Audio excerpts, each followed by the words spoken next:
Let's do this. Am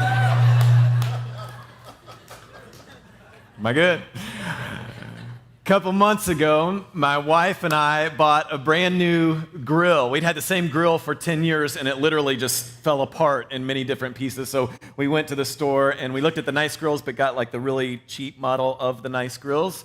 We brought it home, loved to grill out. It's been working awesome. It's great. We had the thing where, we ran out of gas. We get the new gas tank, had that ready for the next time we were going to grill, which was 2 weeks ago.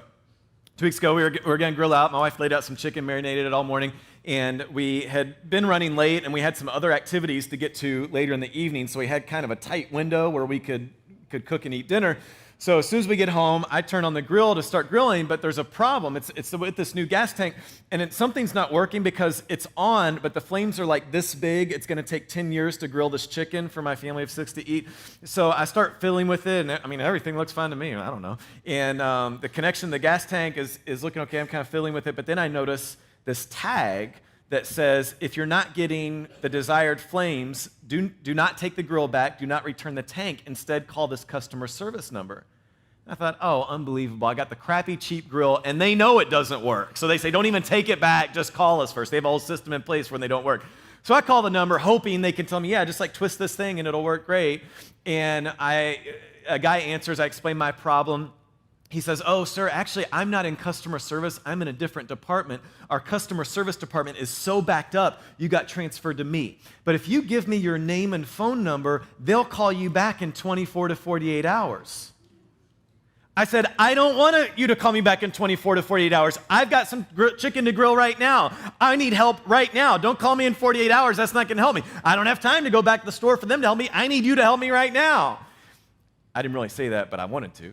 And so I just said, yes, sir, and gave him my name and phone number, hung up, fiddled with it some more, couldn't fix it, so we had cold cuts for dinner that night. A couple days later, they still hadn't called me back, so I returned the gas tank. The guy said, oh, yeah, every now and then there's a faulty gas tank. Take this one back. It'll work perfectly. Sure enough, next time we grilled, it worked perfectly. 4 days later, by the way, they did call me back from customer service, said, don't need your help now. Bye. I hung up on them. Not really, but I wanted to. But isn't that a really frustrating thing in life when you need help now and somebody only wants to help you later? Like, I want to grill now, and you can't help me until 48 hours from now. Or you're wanting to go on vacation, and they say, I'm sorry, there's a problem with the plane. I'll get you on the first flight out tomorrow. And you're thinking, I don't want the first flight out tomorrow. My vacation starts today. Or you have a school project due tomorrow, and of course you waited till the last night before it was due to start it. You go to the school for the supplies, and they say, we're actually out of stock. We won't have that till next week. And you want to say, I don't need it next week. I need it right now. When someone can't help you till later, and you need help now, that is one of the most frustrating things in the world. And I think that's exactly how a lot of Christians are when we explain how Jesus helps you. We say, hey, when you die, Jesus has your back. Like when you kick the bucket, he's going to be there for you. He will take care of you, hopefully many decades from now. But we neglect to say, you know what? Jesus is going to help you today. Jesus is going to help you right now. But I believe Jesus will help you right now, that the best life possible isn't something that Jesus just gives us when we die one day in heaven, but it's something he wants to give you right now. And that's why we're doing this series we're kicking off today called Satan's Lies About Sex. I believe there are certain lies we've been told, that we've bought into from our culture, that hurt us. So each week of this series, what we're going to do is take one of those lies. I'm going to show you how it hurts us, and then we're going to replace the lie from our culture with the truth from God that will help you right now. I have one goal in this series. It's that you experience freedom. Just freedom. In this area of sex and sexuality, we have so much shame and guilt. Often when Christians talk about this, it's with so much negativity.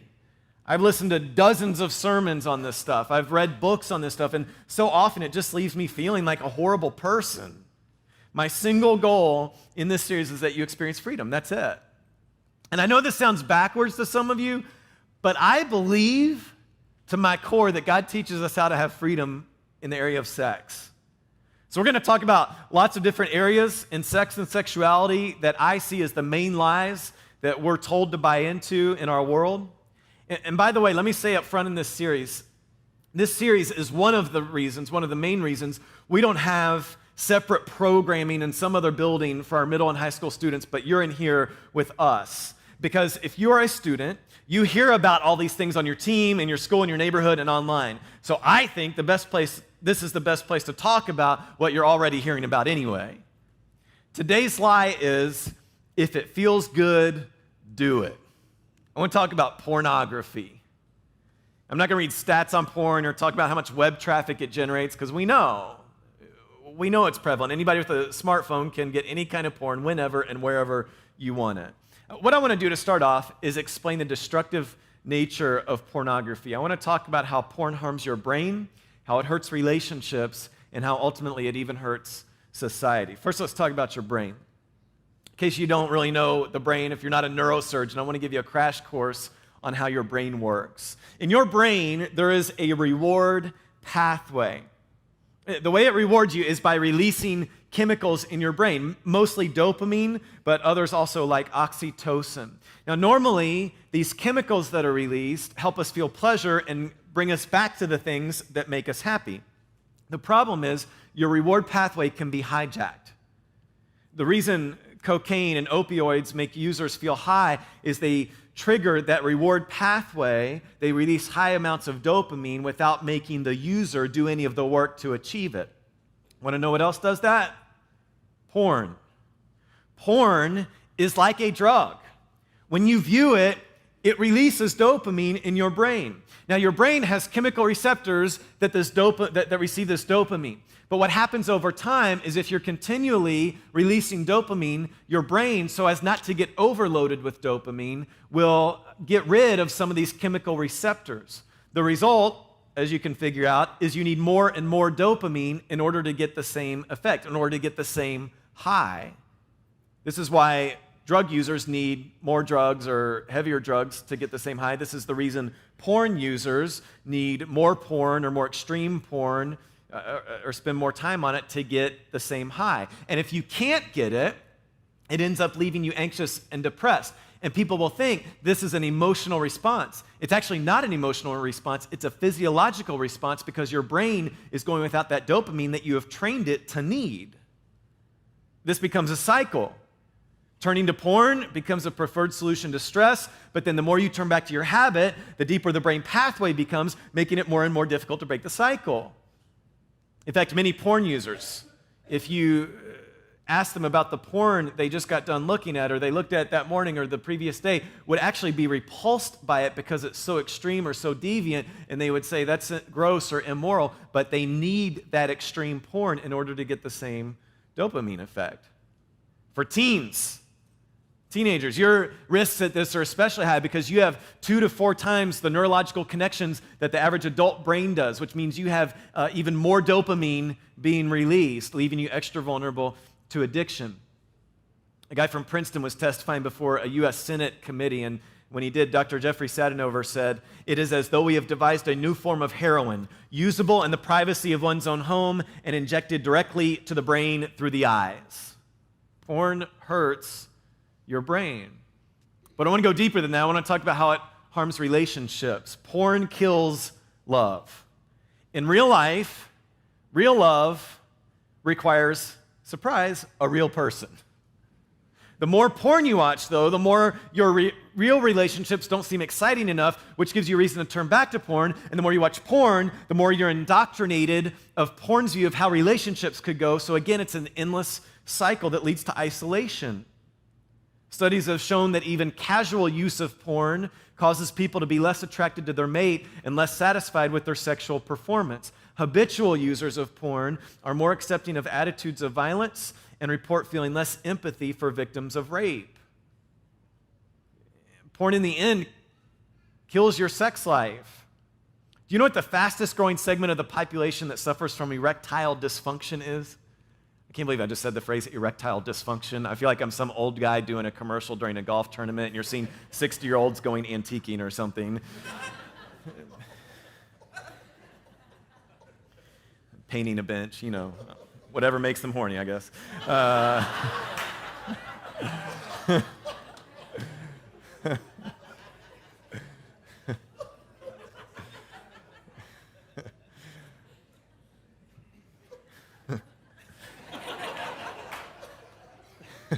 I just said erectile dysfunction.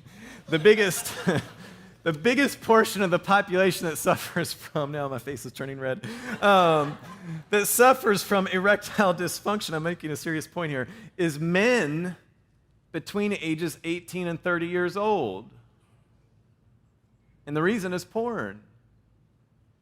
In researching this, I read quote after quote after quote after quote from guys in their 20s on different forums online who are saying, I can't get excited for a three-dimensional person. Give me a 2D image on a screen and I'm good.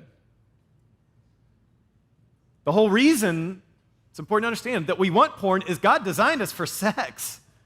And we're going to get there in this series. That's a good thing. But if we shortcut it by going to porn to get the dopamine rush, we end up undercutting the relationships, which is the real thing we want in the end. On top of all that, you keep it secret, which separates you further from others. Now, some people will say, many experts will say, that using porn in the context of a marriage, it can actually be a good thing to help spice up a stale sex life between a married couple. Watch porn together, that'll help your sex life.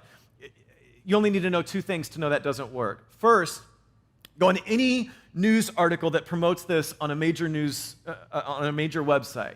I've spent lots of time doing this recently. Look at the comments section, and you'll see dozens, sometimes hundreds of comments of people who, not because of any reason of faith, they don't talk about being Christian or any faith really, but they'll just, if you read the comments, the high majority will say, this brought more confusion to our sex life than problems that it solved. Second, just recognize the reason that would work is because you're making love to a real person, but in your mind, you're making love to the person you're watching on screen. And you can just see the dysfunction continue to go. I want to even point out that porn harms society. When you watch porn, it's great. Cool sex, get off, dopamine high, end of story. But you don't see what happens off camera. A 2010 report by Yahoo exposed the truth that porn is one of the foundations of the human trafficking industry. And this is sickening to think about, but when you participate in porn, you are participating in human trafficking. This is true for two reasons. One is that many of the people who participate in porn have been trafficked. I learned this week that the number one word that's paired with porn in internet searches is teen. As a teenager, people are looking for underage illegal porn stars. Someone in our church who works with fighting human trafficking summarized it this way. He said, pornography prepares individuals to become victims, buyers, and predators in the human trafficking industry through desensitization that allows them to justify their behavior. Human trafficking happens in the porn industry every day when individuals are forced, defrauded, and coerced to do things on the movie set they did not agree to do when they arrived. The other reason porn contributes to human trafficking is because of the inseparable link between porn and prostitution. One expert said, increased use of pornography leads to increased demand for prostitution. When demand outstripped supply of local prostitutes, women and children were brought in from overseas, often against their will. Now, to just emphasize this point even more, I want to read you some quotes from porn stars. I got these from a website from the Pink Cross Foundation that helps people get out of the industry. One person said, over the course of my porn career, I have been belittled and treated like a piece of trash more than I could ever have imagined. I was nothing to them. They have no respect for women. Another, I shot scenes where I had to pretend to be dead and let someone rape my dead body. Another, it was torture for 7 years. I was miserable. I was lonely. I eventually turned to drugs and alcohol and attempted suicide. I knew I wanted to get out, but didn't know how. Another, most of the girls start crying because they're hurting so bad. I was being hit and choked. I was really upset, and they didn't stop. They kept filming. I asked them to turn the camera off, and they kept going. Last one. What porn gave me was debt, diseases, and people who think I'm a used-up whore. Those are the people you lust after. Pornography rewires your brain. It prevents you from being able to have real relationships. It destroys the lives of those involved. I think you know, what people everywhere are figuring out. Porn is destructive. By the way, I want you to know that of all the research I did for this message, none of the websites I looked at were Christian websites. They weren't faith-based websites. It was just people around the world who are recognizing the destructive nature of pornography. What this really reminds me of is what Solomon wrote. He said, an evil man is held captive by his own sins. They are ropes that catch and hold him. He will die for lack of self-control. He will be lost because of his great foolishness. Isn't that how porn makes you feel?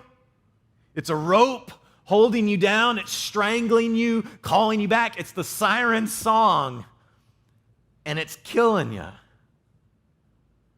So what in the world can we do about it?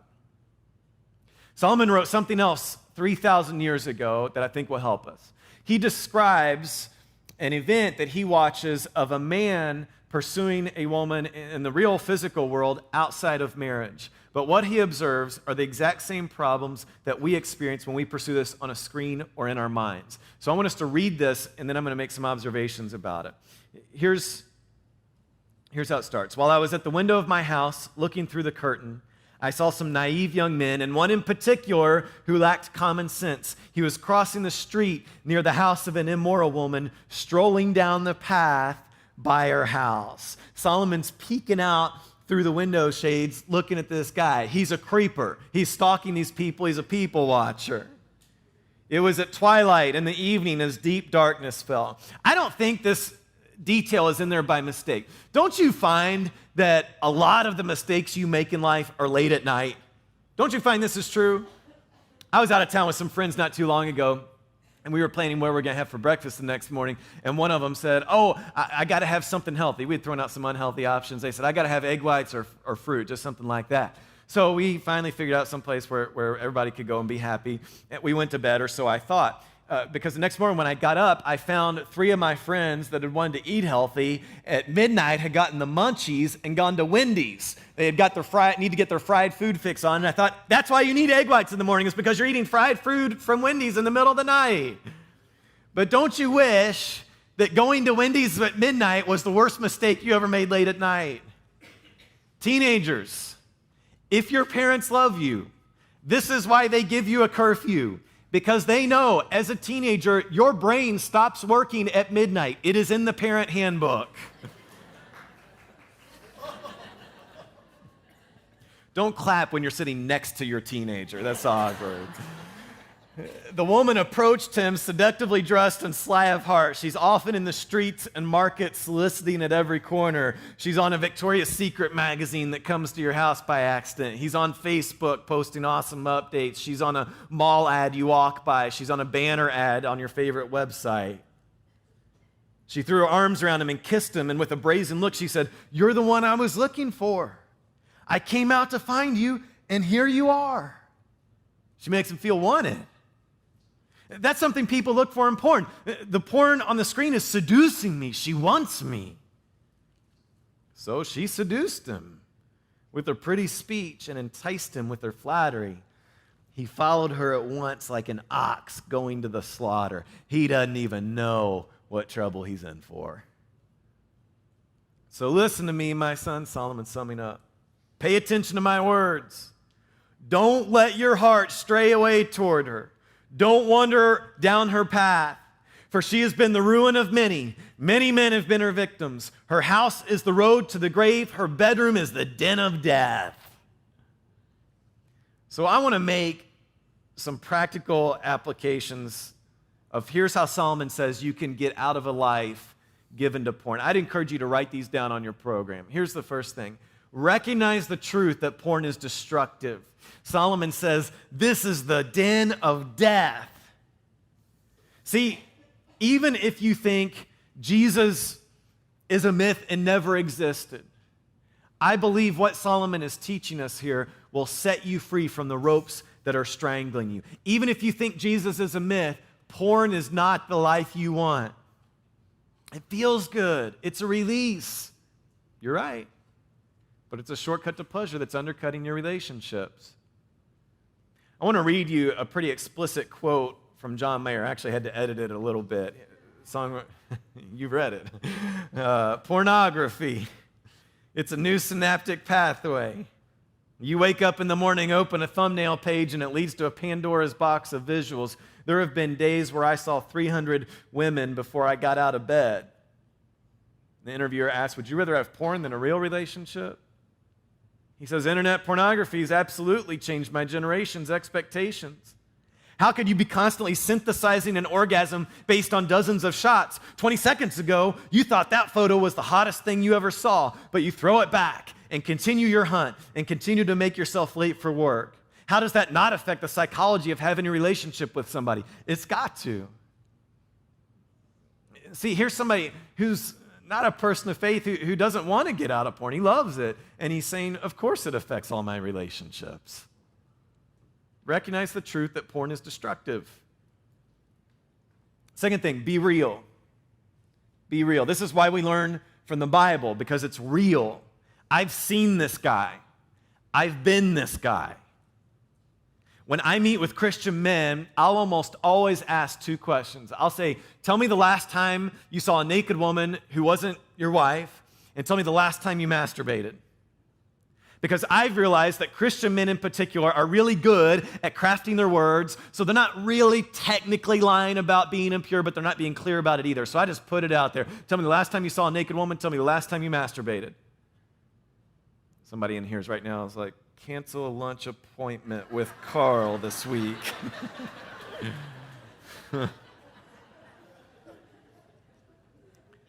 You need to be having real conversations about this, because this is a secret thing. And rarely do conversations, at least in my life, go like this. Hey, what's new with you? Well, I got caught up looking at porn this morning. I was an hour late from work, and porn's completely destroying my life. What's new with you? That's not how it goes. Addictions and evil grow in the dark. This is a private thing. It's a secret thing. So we need to bring it out into the open, into the light, because that's where it'll die. I want to read an excerpt to you from an article I read on Huffington Post. It was written a couple years ago, and written by a woman, and I thought the conclusion of her article made some great points. Here's what she concluded with. I wish that 10 years ago, someone had educated me on pornography. I wish that someone would have told me that researchers have suggested it sabotages your sex life. I wish someone would have explained how dopamine, the chemical that is released every time you experience pleasure, drives you to return to what provided that feeling before. I wish someone would have told me I would begin to objectify men and think of sex day in and day out to the point where I couldn't remain focused on anything else. I wish someone would have told me it would make me feel less valuable and bring up insecurities for years in the bedroom. I wish someone would have explained that countless young men are unable to get erections because they've been watching porn. I wish someone would have told all the men I've dated that the porn they are watching is keeping them from being turned on by me, ultimately destroying our relationship. I wish someone would have told me that the dopamine and oxytocin being released from my watching certain types of pornography would cause me to question my sexual orientation, which in turn cost me relationships with friends. I wish someone had talked about how women watch it too, so I wouldn't have had to spend years living under shame, thinking there was something wrong with me. In the end, I simply wish someone would have told me why it was so harmful, instead of putting it on a list of things we don't talk about. Had I known how much it would have harmed me, I would have left it alone. If you're a woman who has watched pornography or is watching pornography, studies are now showing that we make up more than 1/3 of porn viewers. I would personally like to give you permission to speak openly about it. I guarantee you that you have friends who watch it and are desperate to talk. And here's how she finished it up on the HuffPost. Even in your church, especially in your church. We've got to be real, folks. If we're not real, why are we here? Third thing, cut it off. Solomon says, don't even stroll by her house. This guy was pretending to be naive, strolling by her house. I don't want you to put boundaries in place. That doesn't work. Cut it off. See, if you say, I'm not going to do that anymore, you will. You will. You've trained your brain to need the dopamine. And don't leave it at, I'll get an accountability partner. A lot of Christians just want to go to get an accountability partner. I do want you to be real with other people about this, but pretending that getting an accountability partner will change your behavior is a load of crap, because most of the time that's Christian code for I have somebody to tell every time I mess up. You got to take it a step farther by cutting it off. Now you're probably wondering, Carl, what is it? Let's ask Jesus. You've heard the commandment that says you must not commit adultery. But I say anyone who even looks at a woman with lust has already committed adultery with her in his heart. So if your eye, even your good eye, causes you to lust, gouge it out and throw it away. It's better for you to lose one part of your body than for your whole body to be thrown into hell.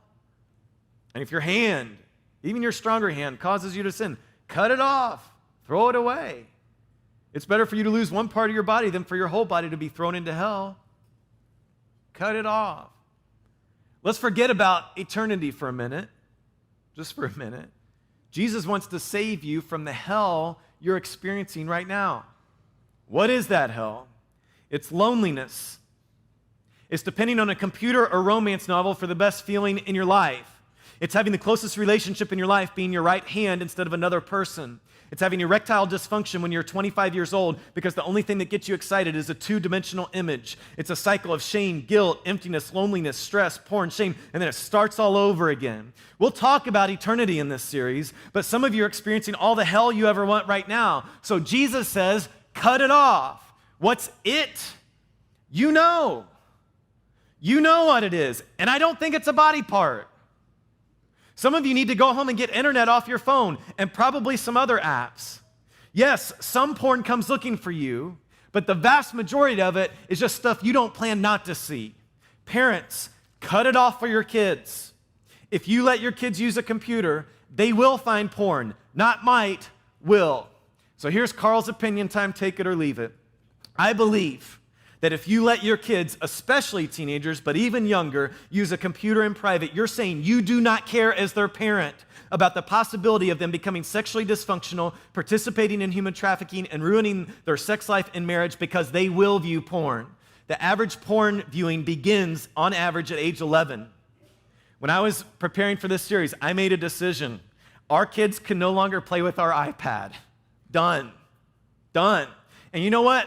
As a parent of 4 kids, that makes it a lot easier to get stuff done at home because I can turn on the iPad and they can get engaged in a cartoon for 30 minutes. But do I want to get stuff done or do I want my kids to avoid this cycle of shame? And I know from firsthand experience, I don't want my kids anywhere near this. What do you need to cut off? I think you know. But in case you don't, I'll give you a list of things some guys I trust in this church have cut off in the last few years. HBO, having any computer at home alone. One couple I trust, the wife takes their laptops in her bag to church, and when she goes to work, and they just sit in her car, so the husband's not alone with them. Snapchat, parents, if your teenagers are using Snapchat and you don't know what that is, look out. Cable and hotel rooms, Victoria's Secret magazines. I know some people who've just gotten rid of internet at their house. Strip clubs, Cinemax, Vimeo, YouTube. One guy said drinking any alcohol. He clarified, I'm not talking about getting drunk, but just a drink or two in the evening if I was home alone would often act as a catalyst. See, instead of asking what is right or wrong to look at, instead ask what is the wise thing to do that will set you free, that will honor others, that will give you a fulfilling marriage. And here's the reality. A lot of you are arguing with me in your heads or rolling your eyes inside, and the reason is you're arrogant. The reason is you're proud because you don't want to do what it would have to take to come clean. You don't want to tell your wife you can't have internet on your phone. Been there. You don't want to tell your parents you need help. Been there. You don't want to get rid of Facebook and Twitter and not be able to access it because you can keep tabs on people. It's entertaining. It's a nice break. But every now and then when you're least suspecting it, it leads you down a wrong path. So you got to get rid of it. Been there. I know you don't want to cut it off. I get it. But let me ask you a question. I'm going to ask this whole series. Do you want to get free? Do you want to get free? Some of you just need to drag this into the open, kicking and screaming because the rope is around you. It's holding you down. It's strangling you in so many different areas of your life. You need to burn some magazines, get a new phone, get rid of that computer, and it will be your first step on the path to freedom. Do you want to get free? If so, then cut it off. and be real about it. This is what Jesus said all along. Following him is the best life possible. My opinion is that even if you don't believe in Jesus, if you think what we're doing in here is a joke and you just got dragged with your wife, that you should do everything we've talked about today.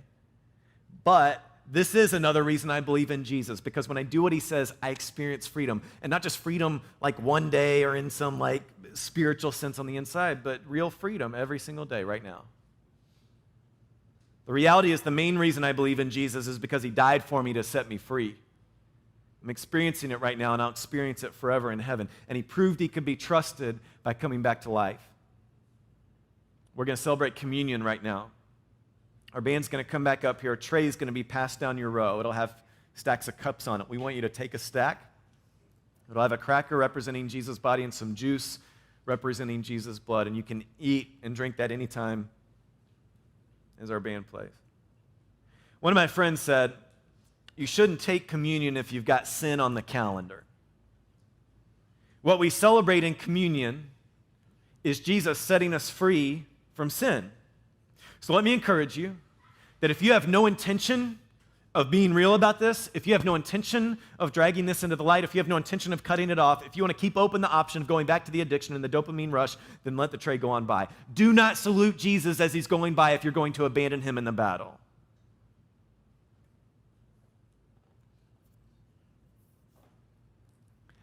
I know some of you are sitting here right now with a pit in your stomach and sweat on your palms and a racing heart,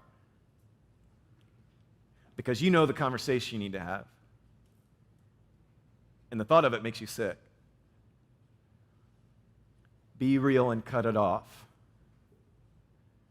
I know it scares you to death. It will be a long journey. You will not conquer this the day you start to be real. But the consequences of concealment are far greater than the consequences of confession. Live in the light, not the dark.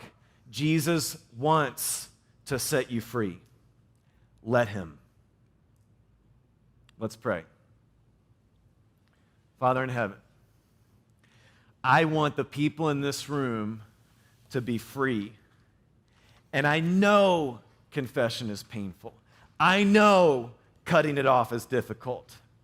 I know there's pain to go through, but at the other side of pain is a life of openness, is a life of freedom, is a life of fulfillment that we are not experiencing right now. God, I know this is a journey that will not be fixed in one day, but I believe there are at least dozens of people in this room who need to decide to be real and cut it off today. Help them have the courage to do that. God, I thank you that through Jesus, we have grace for the past and we have hope for today. It is in his name we pray. Amen.